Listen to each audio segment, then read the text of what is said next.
Hi, welcome to AARP's Black Community Book Club. I'm your host, Edna Kane Williams. We are here today with Russell Simmons, who has a brand new book called Success Through Stillness, Mediation Made Simple. Welcome to AARP, Russell. We're so glad you're here. I'm happy to be here. Now, most people know you as an entrepreneur, music mogul, business executive, fashion designer, television and movie producer. And now you have this book. Tell us how you came to write about meditation. Well, this is actually the fourth book I've written, but the third on the subject of happiness. And I wrote my first book because after 20 years of studying scripture and living a yogic lifestyle, I wanted to try to condense it or simplify it and get it out. And I wrote this book, and it was about 12 steps of happiness, spiritual success. And Oprah read the book and named it Do You. Oh. So she named my book, Do You, and made it a big bestseller and made me an author, made me a consistent author.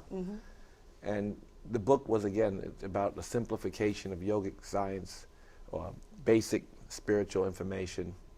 And it became a big bestseller. And so I wrote a second book. And the first one was really a cleansing. After having spent so much time studying, writing that book and putting it in one place was kind of a personal cleansing and a spiritual practice.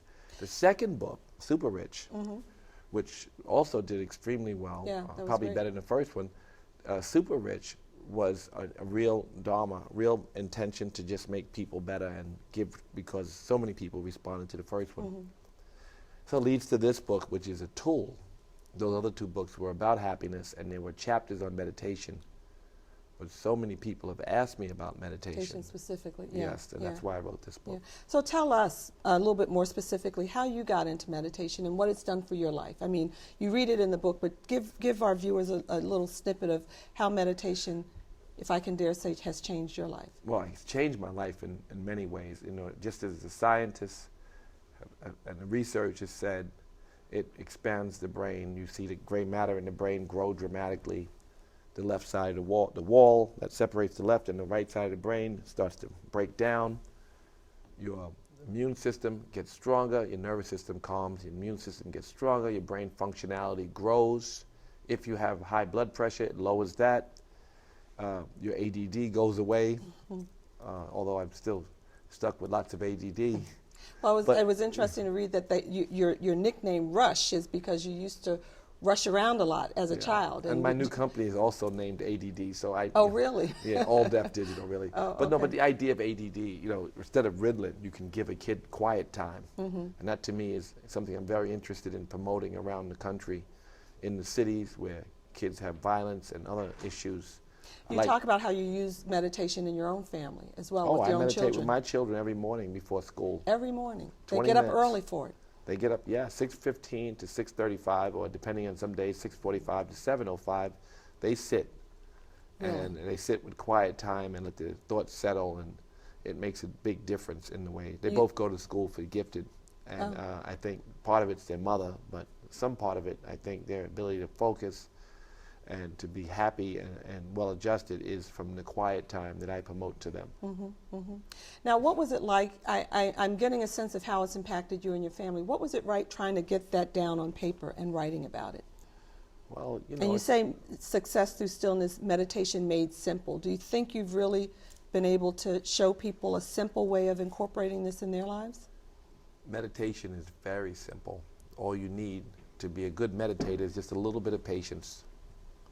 Just a little bit of patience. And I think people don't realize that. And the book was meant to demystify meditation, to simplify the process. And I think we did an excellent job. In fact, my daughter, Yoki Lee, who's 11, has been meditating since she was 8. I gave her the book before it came out. You know, I got my first copies in, I gave it to her and to Ming Lee, and I asked them for a report. So I asked Yoki, "Where's your report, baby?" And she says, "Daddy, your book is remedial at best." Then she said, "It's like see cat run." You know, and I can't beat her because my mother is very strict already. I don't really get we don't do that, But I wanted to shake her, you know, but I didn't shake her. I just let her go to school. And I really thought about it. I said, you know what, this is as highbrow as Daddy can write, and maybe it is too simple. But then a few hours later, I got a call from Oprah, who had read the book. So then I wanted to go back to school and shake her, but I Did didn't do Oprah that. trump your daughter? Yeah, I wanted to go back to school and see Oprah likes the book, but I didn't do that. I just let her. But in other words, the book is very, very simple, and that was the intention. You know, all you need to meditate is a little bit of patience. Because I think people are afraid of the concept anyway, so if you had made it too complicated. So I think simple does work. Now you talk about the connection between meditation and success. Can you give us an example of how, you talked about some of the science, but examples of how meditation drives success in a person's life? You can't get no money in the future. You got to get it in the present. You cannot have success in the future or have a good relationship in the future. You have to have a good relationship in the present. And all of us want to live in the present. Those seconds of presence are the only time we get to laugh, have any kind of happiness, or any creativity, or any real functionality. You know, you want to be awake. When you drive your car, you want to see the flowers. Right. You don't want to drive your car and forget how you got where you got. And that's what we do often. Because we're moving so fast in life. Yeah, the That is fluctuations true. in the mind are the cause of all suffering. When the mind is still, is the cause of all happiness. Those seconds of stillness are what we're searching for, whether it's through alcohol, drugs, meditation, even working out maybe gives the endorphins and quiets the mind. A quiet mind is what everyone is looking for. It's in every scripture. It's talked about by every prophet. In different religions, different colors, different times, same rap.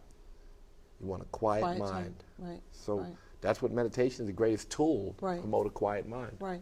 Now, AARP is an organization for people over 50, although we embrace families and increasingly we're more intergenerational. But thinking about people over 50, I'm 58. I know that you're over 50. I won't tell your age. I'm 56. 56.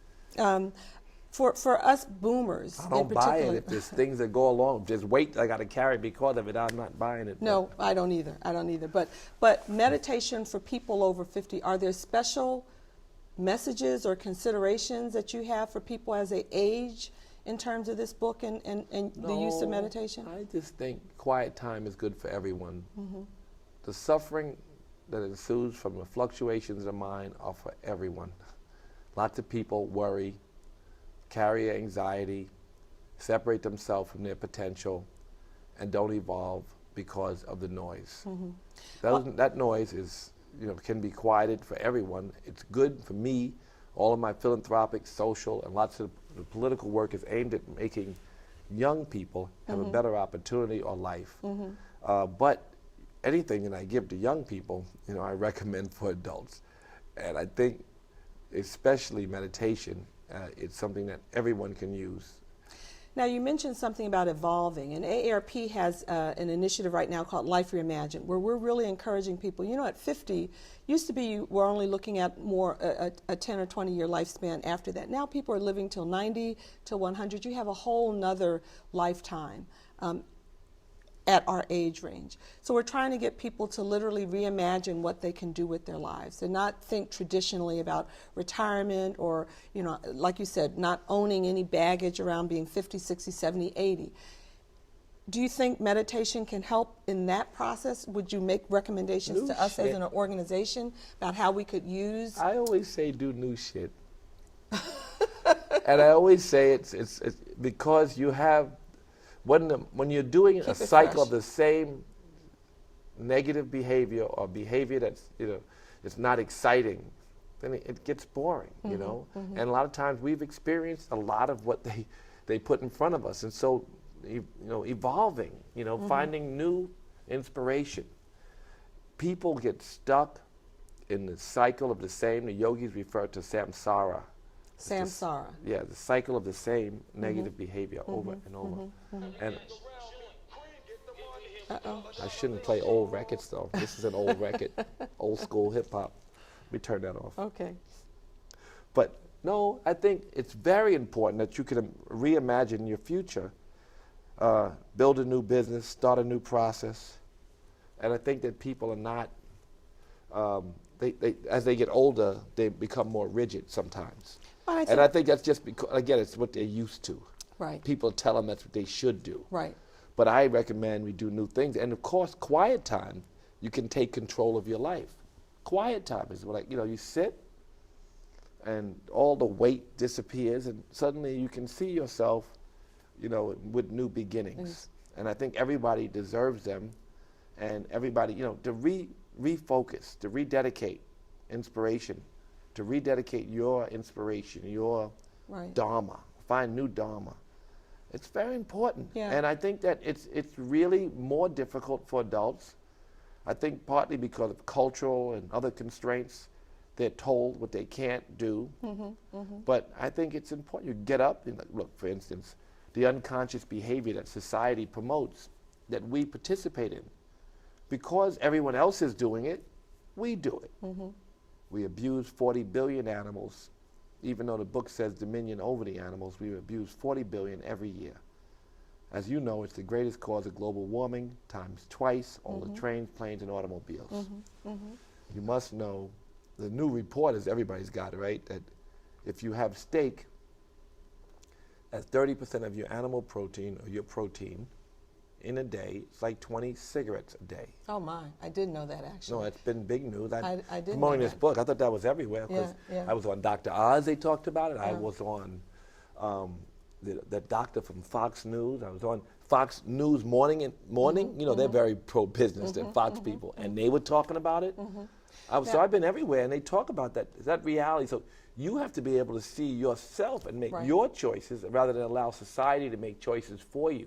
I think that's a perfect recommendation and a perfect cap to what we're trying to do with Life Reimagined. So I thank you for that insight, because it really does reinforce what AARP is trying to do, and hopefully we can do new work stuff. together with you on some of those I things. want to work for you, but I want to say again, it is very important to make your own choices. The rabbi, the imam, the preacher, the monk can tell you anything they want, and it can ring a bell right away. If it's from scripture and it's translated properly, it probably will ring a bell. But lots that they tell you to do, you can say no. Right. I've been a vegan for many years because of my ethical reasons, but also you find so much damning proof that the modern day meat that we eat is the most carcinogenic thing we can do, even beyond smoking cigarettes. Yeah.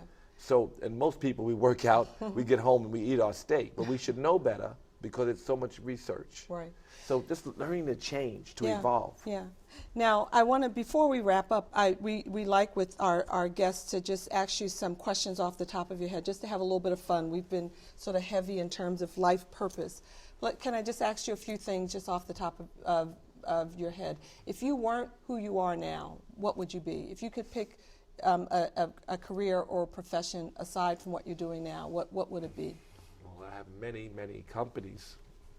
So I don't know. I can tell you that I would be who I am. Be who you are. The things on the outside are not anything to do with the soul and the spirit, which is the same and does not change. What about your best song, your favorite song? Favorite things, kind of limiting, because my favorite song could be the song on the radio at the moment. I could tell you that it was a song that I enjoyed at some point, but the song on the radio that you don't change is your favorite. The present moment. What about your least favorite song? I don't know. My least favorite song, I don't have a song. Okay. I don't think I have a... What age do you see yourself retiring? I don't see myself retiring. I don't have a vision for that. I haven't imagined it at all. Your favorite place in the world? I do like St. Bart's. I've been there so many years. I was married there. I was divorced there. My kids and my ex-wife and I go there still every year. Least favorite place? I guess whatever they refer to as hell, whatever that is, I don't know. One or two more. Believe in it, but do you prefer your favorite book? Oh, the Bhagavad Gita, the Yoga Sutras. Okay. Do you prefer a book in hand, an e-book, or? I've been reading scripts off my my iPad a lot. A lot. Yeah. Okay. All right. Thanks for playing along with Those us. weren't tough. Those weren't tough. What was the first question? Oh, I got one for you. The first line of your obituary. I hope it doesn't say greedy entrepreneur. I hope it says happy philanthropist. That's perfect.